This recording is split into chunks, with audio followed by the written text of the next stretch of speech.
What's the matter? Bit off more than you could chew? How are Uncle Varka? You're back from Amsvartnir? Oh, you're Varka? Grand Master of the Knights of Favonius? We could save the intros for later. Right now, let's get you all out of this hellhole. Follow me. I know somewhere you'll be safe. Oh, is that where I think it is? That's the one. Come on, move! There's no time to waste.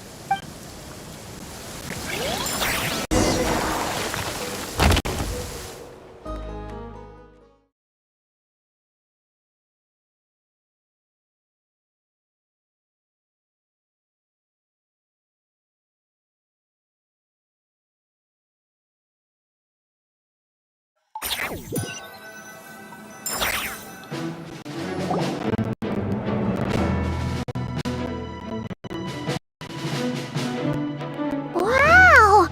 Where are we? This is so well hidden. Well, that goes without saying. This is the Knights of Favonius' meeting place in Nodcry, and a contact hub for the Northern Intelligence Network. AKA, the black market of intel. No matter what faction you're with, it's the place to buy and sell information. Their headquarters are in Nodcry, but they've got contacts in every nation. As an expeditionary force on foreign soil, working with them has offered us the most effective way of getting our hands on reliable local intel. This is where we meet, so naturally, it's secure. Anyway, where were we? Folks from Nodcry should be pretty familiar with me by now, but I believe this is the first time we've met. Allow me to introduce myself. I am Varka, Knight of Boreas, and Grand Master of the Knights of Favonius. We've heard all about you. This meeting's been a long time coming. You look way younger than Paimon expected, but you definitely have that Grand Master vibe. Well, I'm no spring chicken. Just not showing my age yet. Definitely feeling some of that back pain today, though. Rushed back from Amsvartnir without a wink of sleep, only to get right into another fight with that freshly revived maniac. Another? You mean you fought him before? Yep. He wasn't nearly as strong back then, but he was still a formidable foe. I brought some of the knights along to give him a little surprise, but he saw us coming from a mile off. My squad took heavy injuries, and I barely made it out alive myself. We knew it might have been our last chance, so we staked everything on it. But still, it wasn't enough to stop him. I tried tracking him down afterwards, but he didn't leave a trace. Even in his unhinged mental state, he's as cautious as any trained operative. So, I decided to come find you. And as luck would have it, turned up to find you being ambushed by the Wild Hunt. The rest, you already know. Is that why he's been frantically absorbing Kuvaki these past few days? Because he sees you as a threat? Maybe I'm part of the equation, but even if I weren't, I'm sure he'd still be gathering power. He's clearly working up towards something. Note to self, Uncle Varka's strength rating officially upgraded. Guess it's my turn to ask questions now. So, what exactly has been happening in Nodcry? Why has the Wild Hunt returned in humanoid form? And why is it after you? That's a long story, but I'll try to make it quick.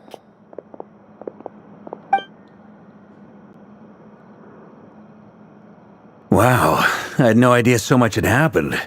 Sounds like you guys have really been through it. So, the Kutar is actually a Fatui Harbinger. And all this Wild Hunt activity in Nodcry is the work of the Raker of Solnari, one of the 5 sinners. That's a lot to take in. Need some time to wrap my head around it all. I'm truly sorry, Mr. Varka. You stood with us against the Wild Hunt, and did everything you could to stop it from escalating into a full-blown catastrophe. And then, the one time you're away, it all comes to a head and all your hard work gets undone. You've got nothing to apologize for, Miss Moonchanter. You can plan 100 steps ahead and still slip up. That's just life. No one knows what tomorrow holds. You can't predict which way the wind will blow next. And, to be perfectly honest, I can't say I'm surprised. For all the times we've defeated the Wild Hunt in the past, we've never been able to completely wipe it out. Turns out, we were just delaying the inevitable. But now that a new variable has come into play, fate may well take a different course. A new variable? You mean us? Who else? And in a strange way, I think his resurgence might not be an entirely bad thing.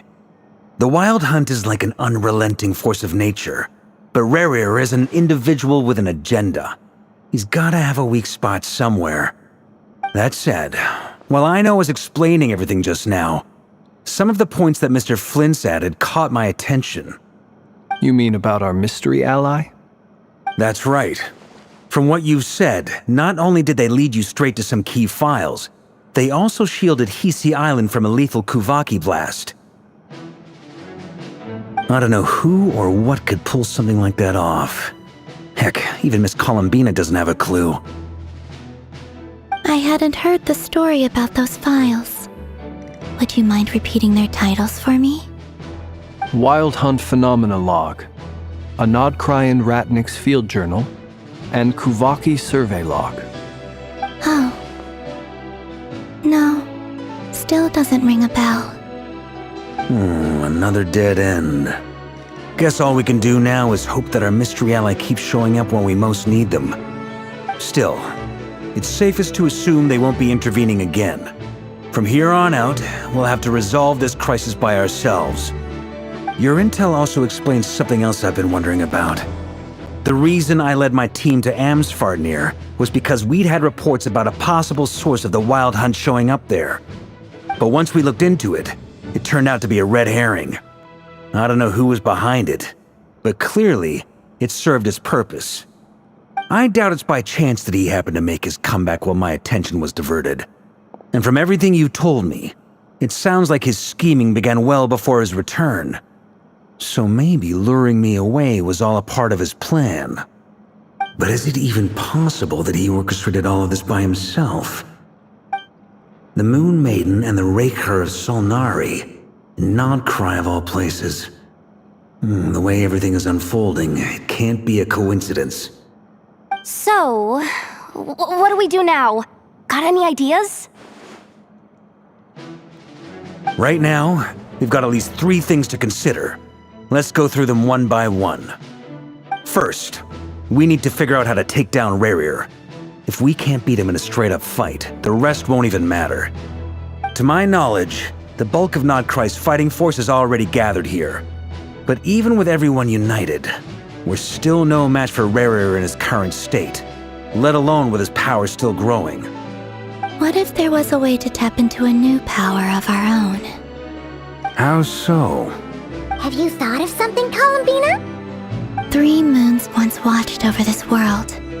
The Eternal Moon was the largest, the Frost Moon was the brightest, and the Iridescent Moon was the most mysterious. They say that back then, the 3 moon goddesses wielded immense power, enough to shape the workings of the world itself. I now bear the Frost Moon's power, and the Eternal Moon's marrow resides within the Traveler. Hold on. Are you suggesting? The Iridescent Moon, the last piece in the puzzle. That's right. If we can find the Iridescent Moon's marrow, I will be able to regain my strength much more quickly. The 3 moons are said to stir the tides and illuminate all things. Perhaps they hold further secrets beyond our understanding. According to my analysis, the solution is feasible. However, it is subject to one major condition. How do we locate the Iridescent Moon's marrow? I know a way, but we will need to visit the Fatui's Experimental Design Bureau. The Experimental Design Bureau? Are you saying we need to involve Marionette? Yes. I must speak with Sandrone. It's a long way from here to the Experimental Design Bureau. There's a high chance you'll be spotted. You shouldn't go. Then that's settled. Next up, our second priority. Somehow, we need to figure out Rerir's end goal, As you saw for yourselves, when he was still in his wild hunt form, everything he did was for the sake of recovering his body and resurrecting himself. His first act since then